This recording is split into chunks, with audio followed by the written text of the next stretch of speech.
Hello, good morning. Morning to you and to Kojo Boateng. Good morning. Good morning, Bernard. Great to have you guys. Getting ready for the day? The day is already started. Very ready for the day. You're ready for the day. You are inside the day already. Yes. when you go to bed reading a very long Ajapa thing, and then you get something from the finance minister, also a response. The presidency. Yeah, it's like you're doing a whole thesis. I'm telling you. Exercise. So let's get into it. What are the papers saying? Well, the Daily Graphic says return Ajapa deal to Parliament. President instructs finance minister. PNC to deliver prosperity. That's according to their flag bearer Apasara. December 7 polls beckon Greater Accra must-watch region, and 135 farmers to be honored Friday. Virtual celebration slated for Techiman. Now, if you go to the Ghanaian Times front page, December 2020 election will use only manual transmission to collate results. EC. Government to introduce startup bill to support small businesses. Volta Regional Minister cuts short for construction to begin on solid waste facility. EC not following legal provisions to ensure credible, transparent election. This is ex-President Mahama. And the back page has two interesting stories. 5-day agric fair underway at Techiman. So those around the Bono East, you need to go and check it out. And CSIR spearheads 4-year partnership for recycling wastewater. Okay, the Daily Guide says return Ajapa to Parliament. Ekufado orders. NP killers charge sheet amended. Volta region gets waste treatment facility, solar irrigation for cocoa farms, and there's a story that says, on the front page of the Daily Guide, NDC's Felix hot over Don visit to Lady. Now there's a picture of the MP for Impraiso constituency, Seth Kwame Champong, and he says, "Shut up, Mahama, with your thumb on December 7, NPP. Voters declare faith in EC, CDD survey. Nana B. Lord's organizational skills of Asenso Boache and GJA NMC UNESCO collaborate to protect journalists." Okay, the Daily Statesman says MPP fires warmongering Mahama, accuses him of preparing grounds to reject defeat. President launches revived national health policy. Baumia commissions facilities for Bibiani College of Health, and government begins payment for local tertiary scholarships. Same stories in the front page of the New Crusading Guide. Government begins payment for local tertiary scholarships. NPP warns Mahama for inciting public against security forces. Bono East Minister in trouble as Abbey National Savings and Loans sues to recover 866,000 Ghana cedi debt. And Volta region gets solid waste treatment facility.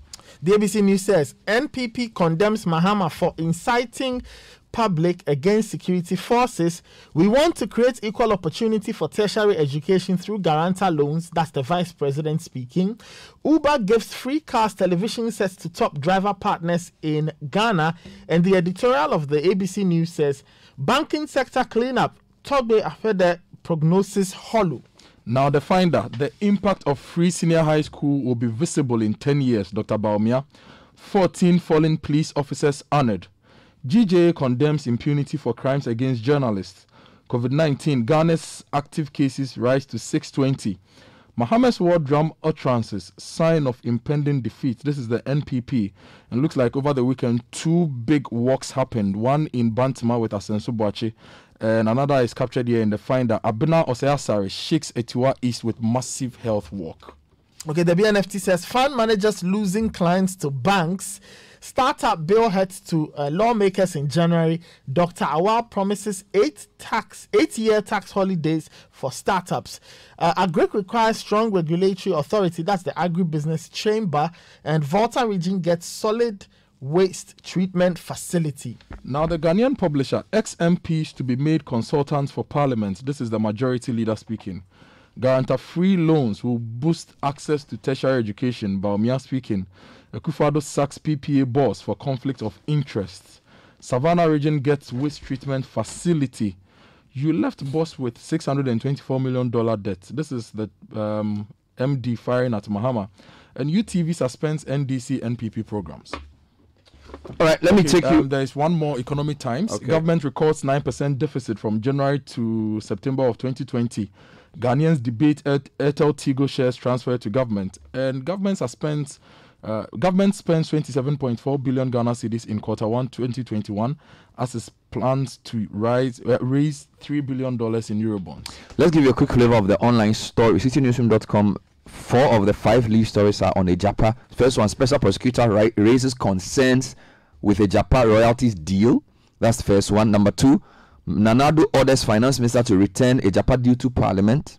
Number 3, special prosecutor's report on Ejapa deal vindicates us. This is minorities, Inus Afuseni. Number 4, we've been transparent with the Ejapa deal. Ofori Atta replies, special prosecutor. So that's a whole set. Then the other big story, COVID-19. We are not on the verge of second wave. This is Ghana Health Service, despite warnings from other parts of the world. Now let me take you to Citi Business News. The lead story there, government must reduce $150 fee for COVID tests. This is the tourism chamber. MSME sector to be formalized with conversion of MBSSI into agency. And profits of banks on GSE up by 13%, but valuation of stocks down by 17%. So that's something to think about. Then if you go to Major Online, Ejapa is also leading. Here's the series of stories on it. Ejapa deal sent transaction back to Parliament for scrutiny. Akufo-Addo to Ofori Atta after Amidu assessment. Now here are 2 angles to Amidu's assessment. Involvement of Ofori Atta's data bank in Ejapa deal smells of bid rigging. Then he also says there's reasonable suspicion of bid rigging, corruption activity detected in Ejapa deal. Martin Amidu discloses. Then of course Ofori Atta's pushback. Ejapa deal is transparent according to Ofori Atta in reply to Akufo-Addo. Star News also on Ejapa deal, full report. Amidu's corruption risk assessment on Ejapa deal.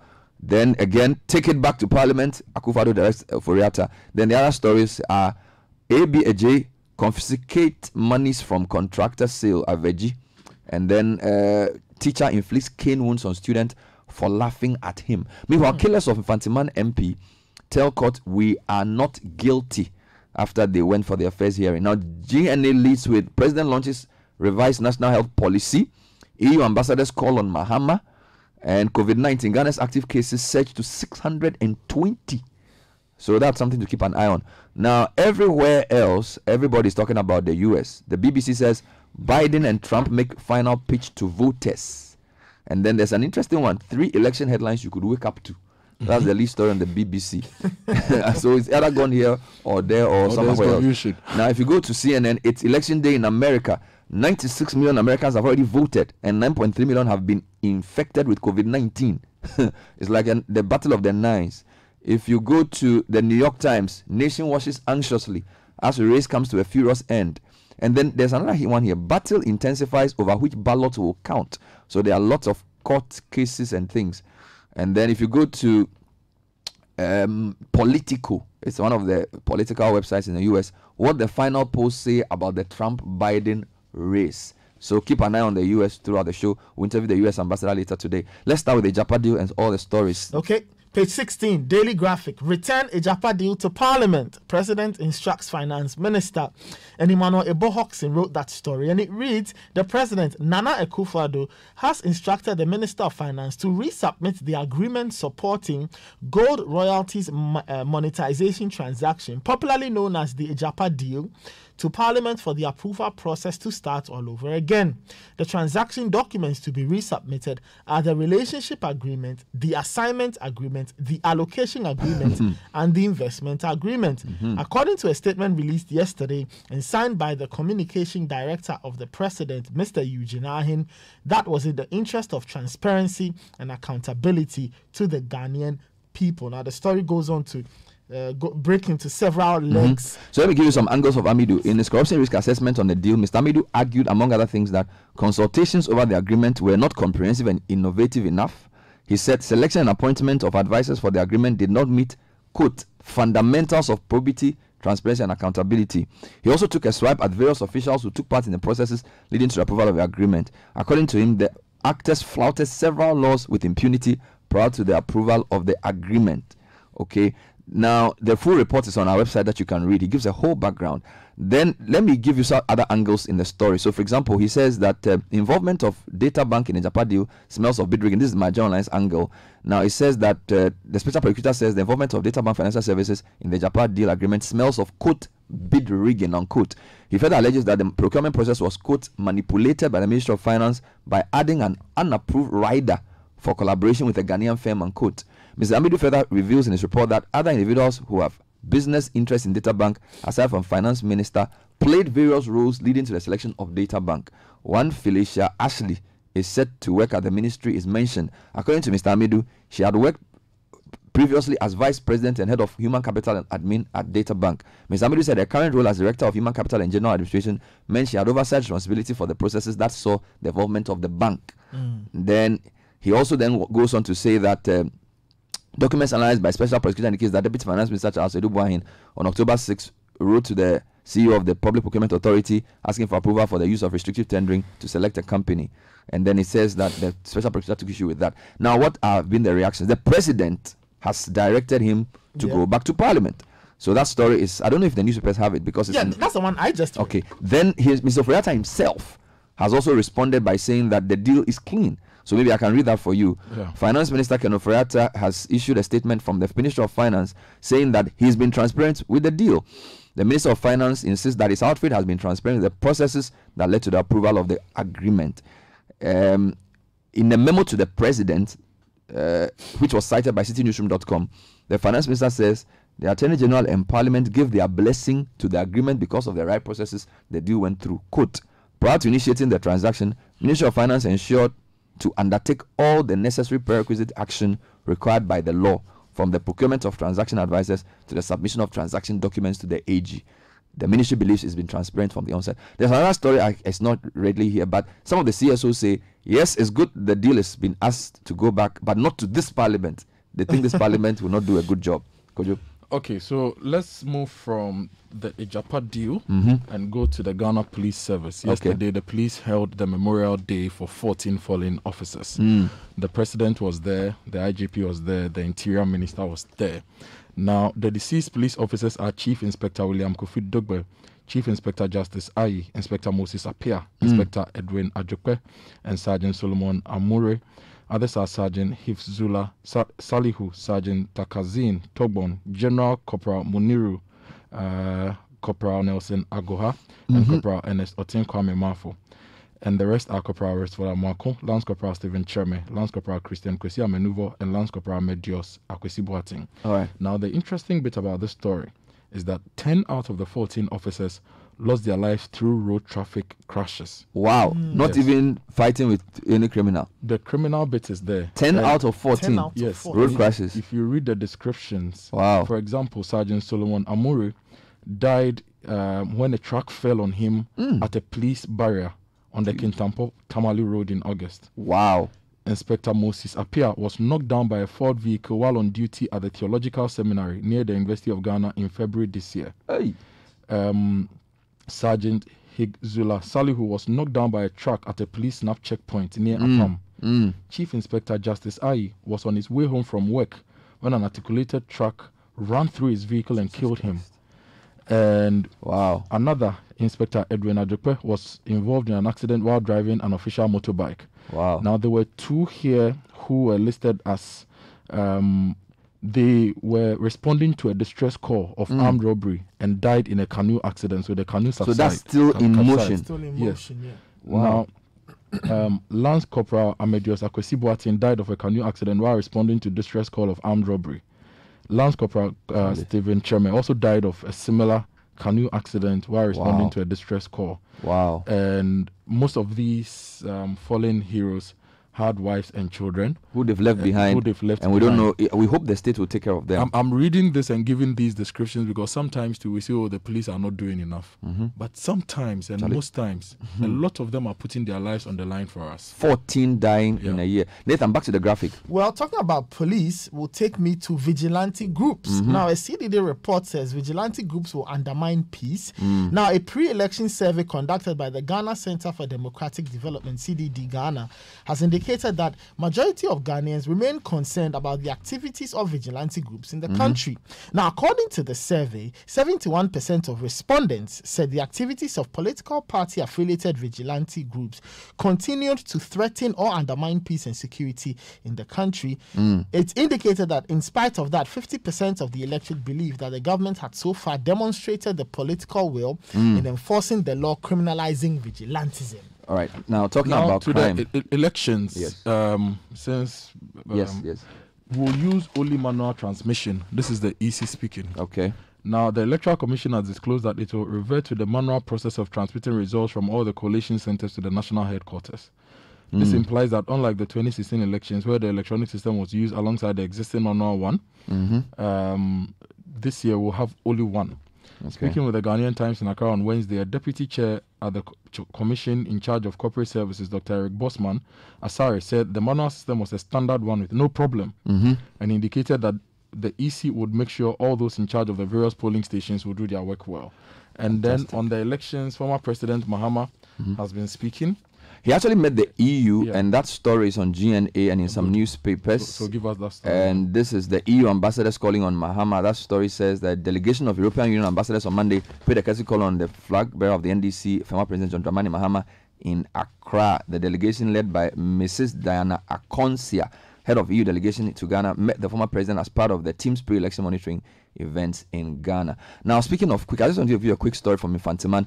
Okay. 8 suspects plead not guilty to robbery charge. This story is on both My Joy Online and Star News. And the story says the 8 accused persons arrested for the killing of Infantiman MP Eko Kwanza Hayford have pleaded not guilty. The accused persons have all been charged with conspiracy to robbery. A 9th person, one Mohammed, is said to be on the run. In court on Monday, the prosecutor, ASP Fuseni Yakubu, withdrew the earlier charge sheet that had 6 accused persons with an amended version which had 9 names. Their pleas were taken and they denied any wrongdoing.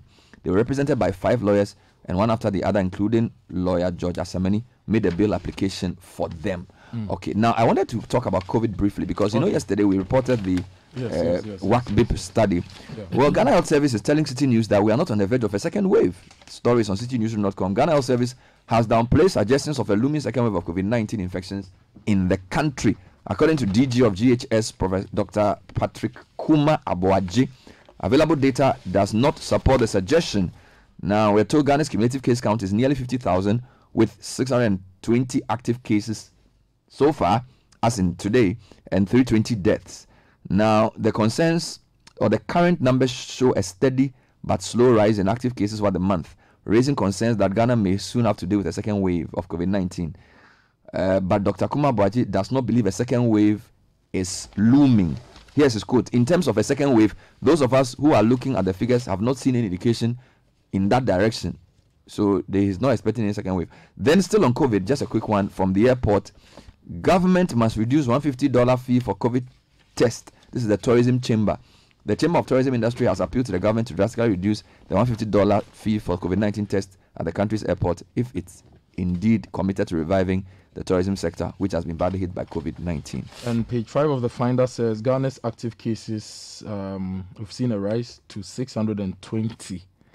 And it says this follows the confirmation of 76 new cases of infections, bringing the country's cumulative cases to 48,200. Okay. Now, since we're talking about health, page 2, the Daily Statesman says, President launches revived national health policy. Okay. Now, the President yesterday launched the revised national health policy at the Accra International Conference Center with the assurance that the government was committed to Agenda 111, which seeks to build hospitals in districts which have none.